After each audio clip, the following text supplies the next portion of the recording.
So now the next topic that I am going to start is enterprise risk management in cloud computing. That is a topic of unit third of cloud computing for business. Code for this subject is KMB IT 03, and this course is for MBA third semester. And I'm going to start this topic. So for further references, you may use following blocks for this topic. Okay, and you may refer your textbook, as well as this is a PDF of COSO framework, COSO ERM framework, Enterprise Risk Management Framework. Okay, so you may refer it. This is a very good PDF, and another one is a blog. Okay, so you may refer these two references for this purpose, as well as your textbook for this purpose. Okay.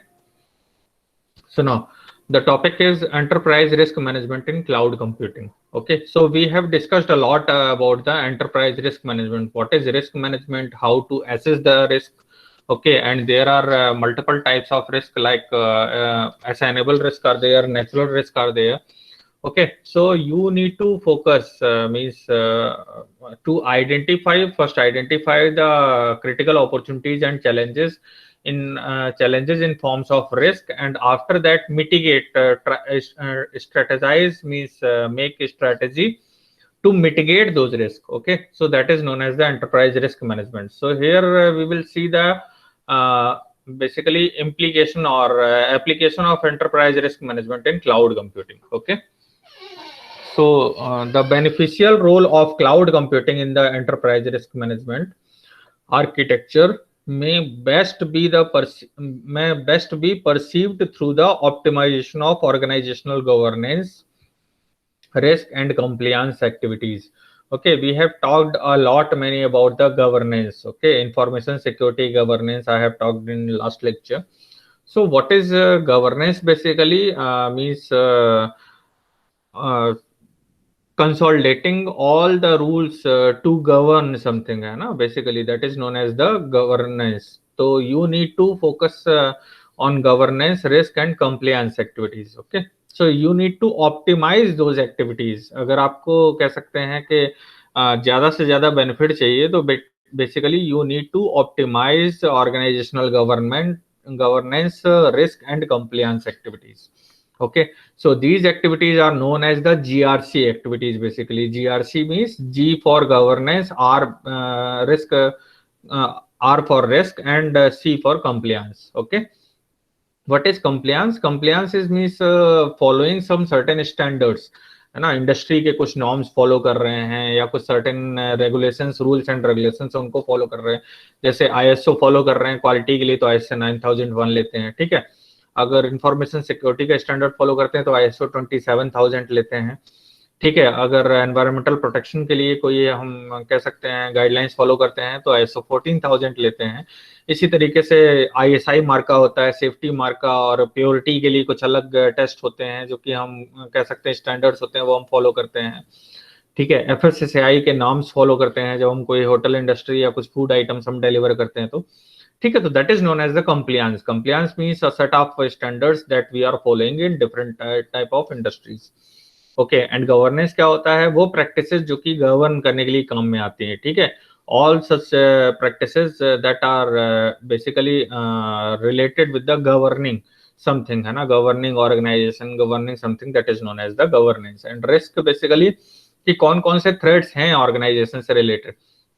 Okay, तो basically you need to optimise the GRC activities, governance से related activities, risk जो भी हैं उनसे related activities, और compliance means अगर कोई standard follow कर रहे हैं तो उनसे रिलेटेड एक्टिविटीज को यू नीड टू ऑप्टिमाइज. अब ऑप्टिमाइजेशन क्या है? मींस बेहतर यूटिलाइजेशन.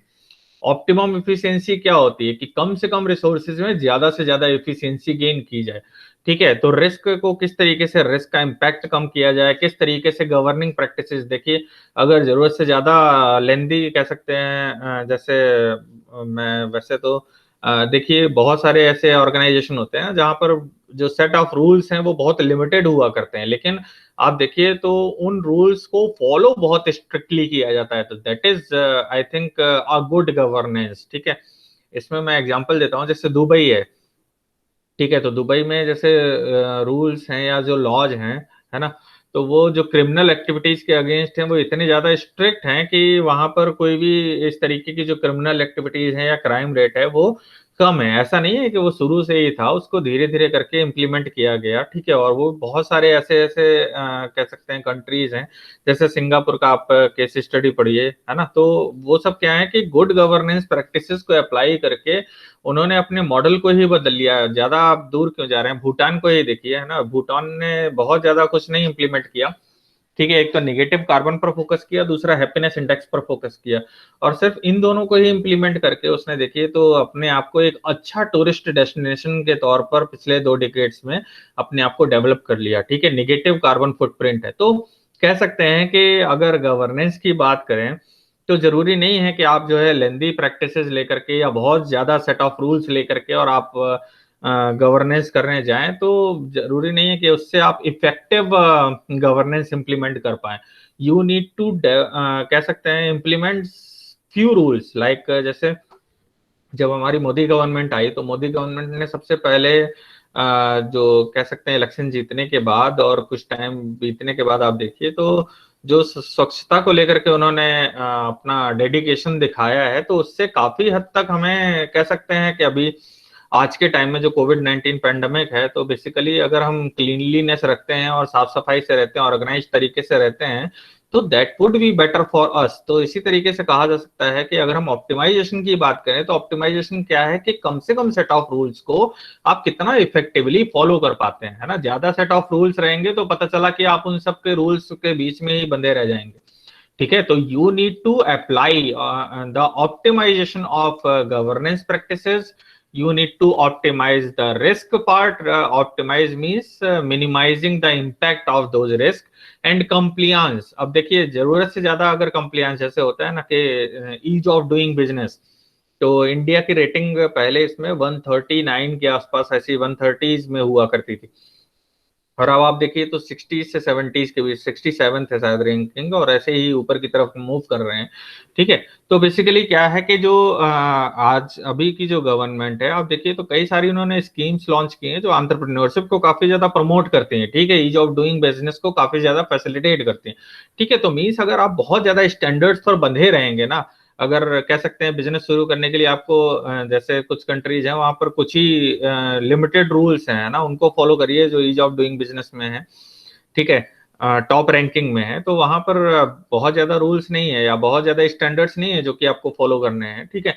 तो यही है ऑप्टिमाइजेशन ऑफ कह सकते हैं कंप्लायंस की मीन्स आप एक सेट ऑफ कंप्लायंस क्रिएट करिए कि हाँ इस टाइप की इंडस्ट्रीज के लिए ये स्टैंडर्ड है जो कि फॉलो करना है, इसको आप मान लीजिए, दैट्स इट। जैसे टेलीकॉम रेगुलेटरी, तो अभी आप देखिए तो इसको कह सकते हैं गवर्न करने के लिए जो कंप्लायंस है, ट्राई के रूल है, ठीक है। एक मिनट, जो ट्राई के रूल हैं उनको आप फॉलो करते हैं। इरडा, इरडा अपने इंश्योरेंस रेगुलेटरी जो अथॉरिटी है, ठीक है। तो इंश्योरेंस के सेक्टर में आप देखते हैं तो वहां पर भी एक तरीके से कंप्लायंस एक्टिविटीज को फॉलो किया जाता है, ठीक है। That is basically optimisation part. तो ऑप्टिमाइजेशन क्या है कि गवर्नेंस प्रैक्टिसेस को अप्लाई करना प्रॉपर तरीके से, रिस्क फैक्टर को अप्लाई करना, ठीक है, रिस्क को मिटिगेट करना, और कंप्लायंस को। तो प्रॉपरली जो जीआरसी एक्टिविटीज हैं अगर आप इनको पहले प्रॉपरली मैप करें और उसके बाद इनको ऑप्टिमाइज करें, तो जो आप एंटरप्राइज रिस्क मैनेजमेंट कह सकते हैं, एक अच्छा framework you will develop in your organisation.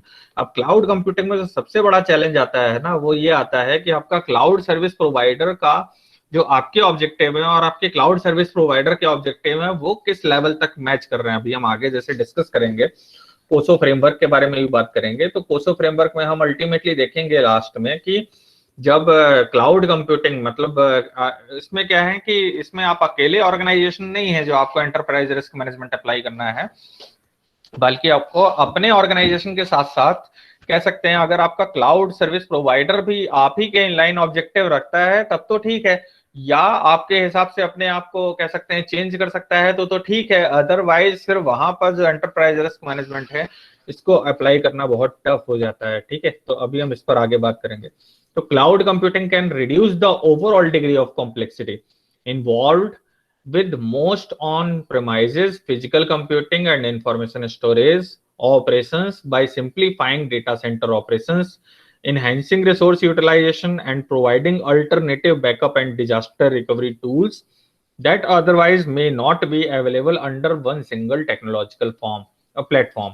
Okay तो देखिए उसी की बात कर रहा है कि जैसे इसमें क्लाउड कंप्यूटिंग में क्या है कि कॉम्प्लेक्सिटी बहुत ज्यादा है, ठीक है। तो कॉम्प्लेक्सिटी किस टर्म में है कि जो आपका क्लाउड सर्विस प्रोवाइडर है और जो आपकी ऑर्गेनाइजेशन है, दोनों के ऑब्जेक्टिव अगर सेम है या इन लाइन है, या वो अपने आप को आपकी तरह से कह सकते हैं आपके हिसाब से अपने आप को बदलने को तैयार है, या कह सकते हैं डेवलप करने को तैयार है, then it's okay, otherwise it may be a problematic affair.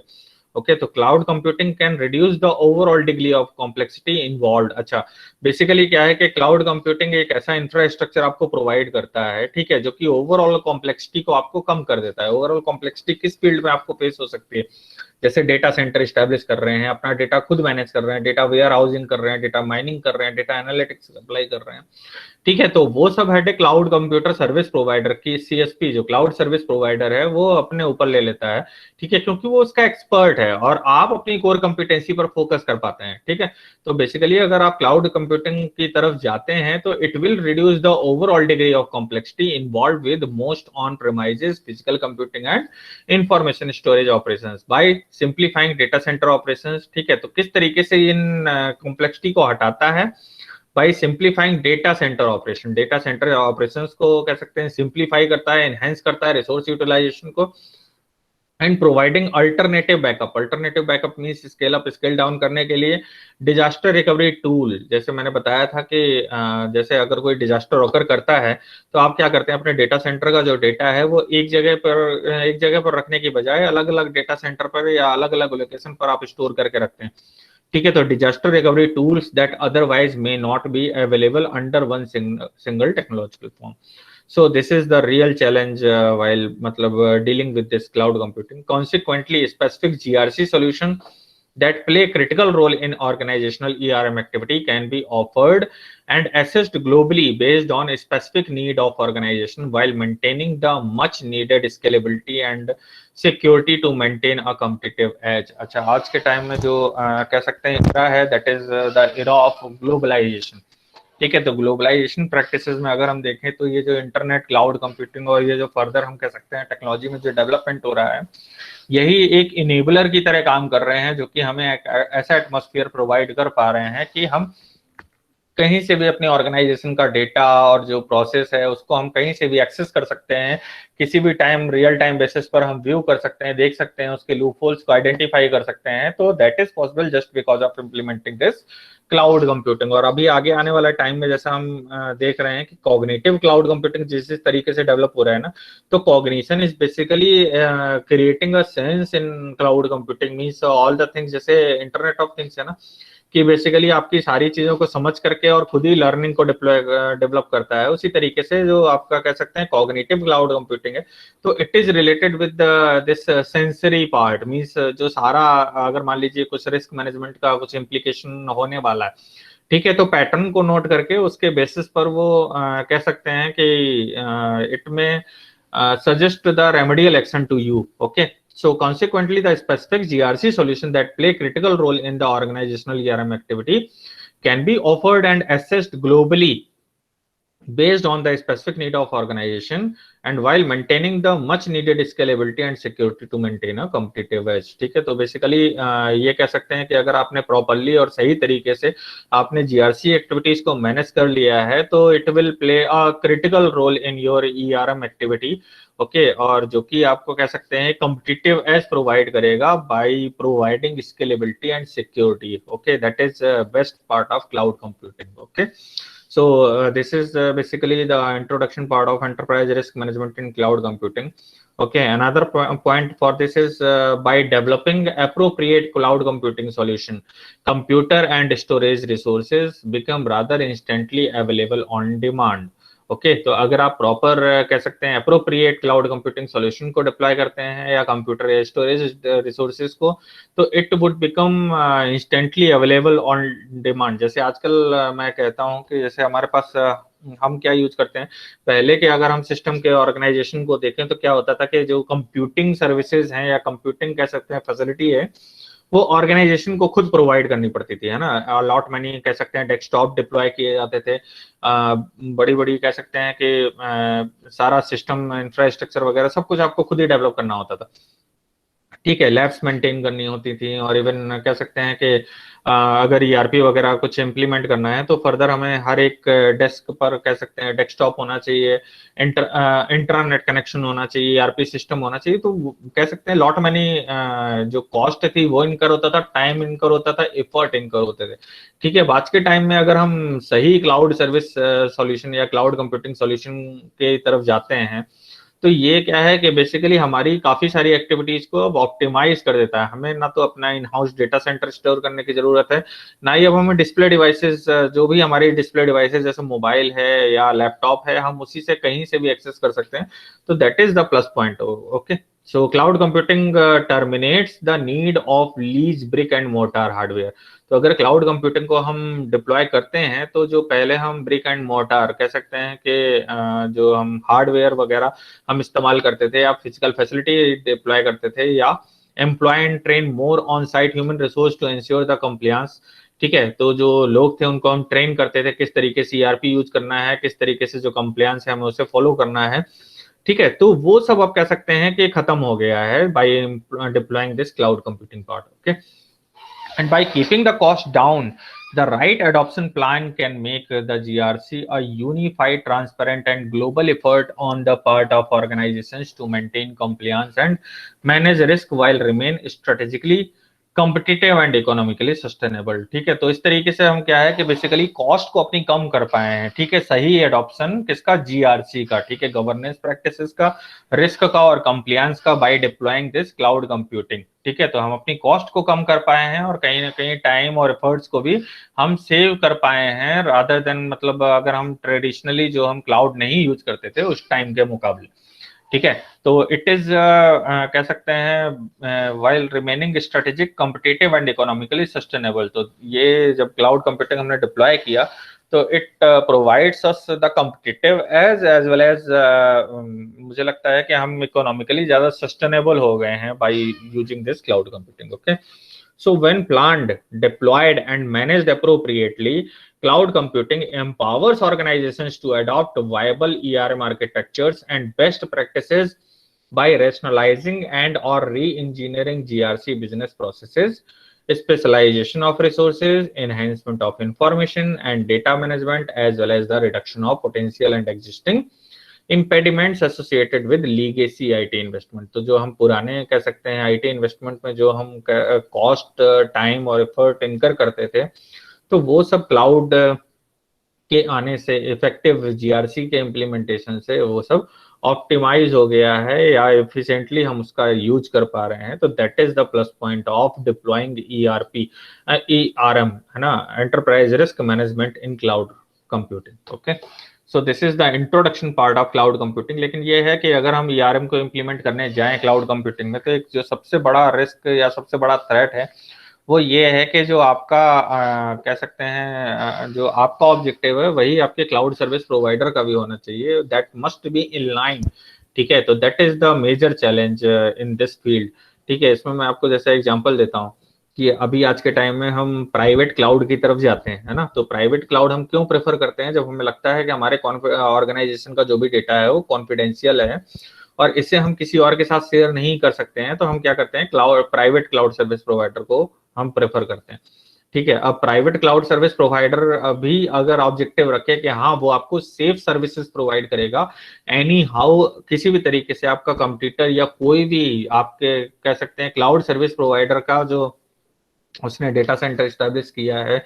या जो वो सर्विसेज प्रोवाइड कर रहा है, उसमें वो किसी तरीके का कह सकते हैं कि इंट्रूजन या थ्रेट नहीं क्रिएट कर पाएगा कोई भी हैकर या क्रैकर, ठीक है। तो that would be in line with your security objective, ठीक है। अल्टीमेटली आपने प्राइवेट क्लाउड क्यों प्रेफर किया, सिक्योरिटी पर्पज से, ठीक है। लेकिन अगर आपका क्लाउड सर्विस प्रोवाइडर के लिए सिक्योरिटी एटमोस्ट नहीं है, बल्कि उसके लिए फीचर्स ज्यादा इंपॉर्टेंट है इन कंपेरिजन टू सिक्योरिटी, तो दैट विल नॉट वर्क, है ना। आप एप्पल का फोन क्यों प्रेफर करते हैं, एक तो देखिए तो वो कह सकते हैं सेफ्टी सिक्योरिटी उसकी जिस लेवल की वो देता है, ठीक है, उस लेवल में एंड्रॉइड नहीं दे सकता है, ठीक है। तो इसलिए आप जो है एप्पल ज्यादा प्रेफर करते हैं इन कंपेरिजन टू एंड्रॉइड, ठीक है, जबकि आप देखिए तो एंड्रॉयड में फंक्शनैलिटी ज्यादा है, फीचर्स ज्यादा हैं, ठीक है, वहां पर रिस्ट्रिक्शन ज्यादा हैं, आप कह सकते हैं एप्पल में, लेकिन उसके बावजूद भी आप प्रेफर क्या करते हैं, एप्पल, ठीक है। तो दैट इज बेसिकली कह सकते हैं कि यहाँ पर हिंड्रेंस है अगर हम क्लाउड कंप्यूटिंग में देखें, क्योंकि दो पार्टी इन्वॉल्व हैं तो दोनों का ऑब्जेक्टिव सेम होना चाहिए, एक आप एज ए क्लाइंट और दूसरा आपका क्लाउड सर्विस प्रोवाइडर। तो that is the real challenge in this field. Okay, is it clear? कोई डाउट है यहाँ तक? अगर कोई if you have any query और डाउट यू मे आस्क।